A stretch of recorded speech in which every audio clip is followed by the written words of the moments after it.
Yan. Ano natin si ate para siya gumawa. Okay, nilagay yung noodles doon.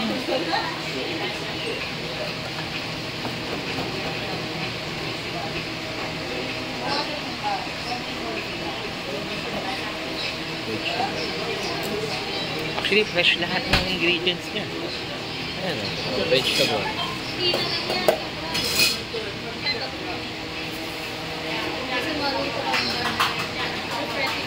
Egg. Ah, okay. So, boiled egg.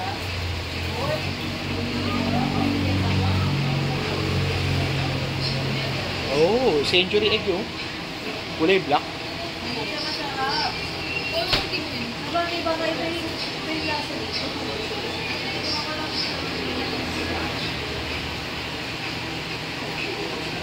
Ah, tofu. Okay. Ganun pala yun.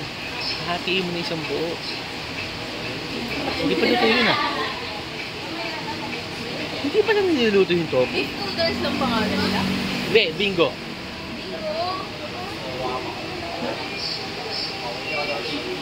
Ang tofu pala, hindi pala niluluto ng Chinese. Pilaw pala talaga siya oh. Tapos lagyan na ng seasoning. Shishi. Bye-bye. Okay. Ano daw? And that's it. Wow! Bye-bye. Thank you. Kain muna kami. Nagugutom na kami. Mga kasama ko nag-change outfit na. So, Google mo pa rin yung gamit namin. Punta kami ng Shimen Station. Green Line. Para makapunta namin yung exhibit ni Doraemon. Actually, sila lang pala. After kumain, babalik ako sa hotel to unwind.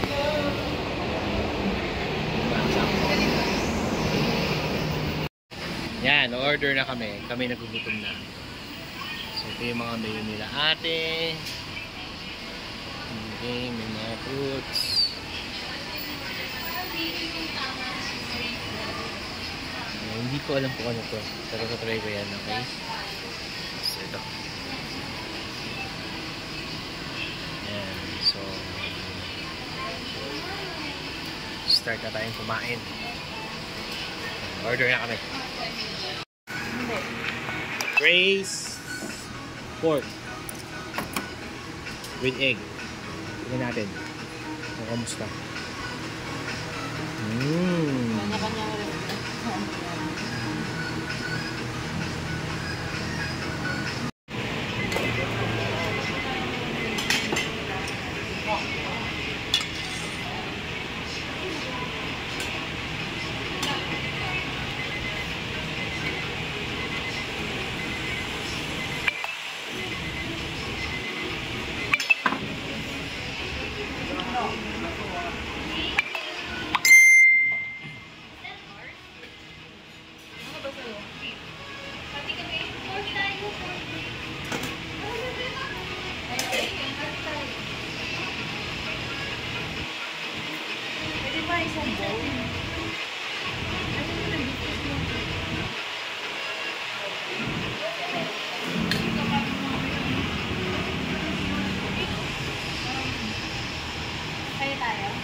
Ano daw to eh?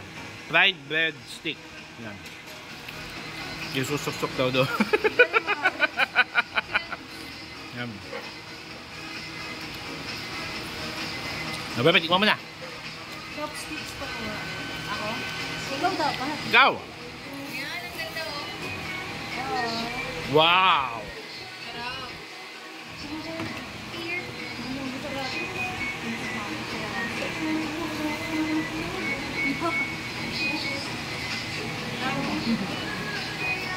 Papahiga. Pahiga. Ah, ganun? Ano? Parang hindi siya bread. Oo nga, manipis siya.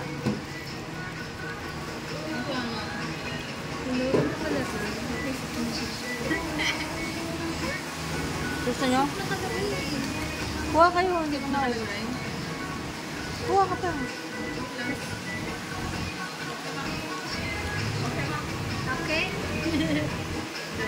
Hindi ko makuha yung lasa. Grabe. Guys, dumpling. Masarap daw eh. Let's see. Talaga masarap to. Malaging type na. Hindi. Dahil di kami nakapag-dumpling sa Macau, we like Taiwan. Sarap daw, tingnan natin. Siguro dito.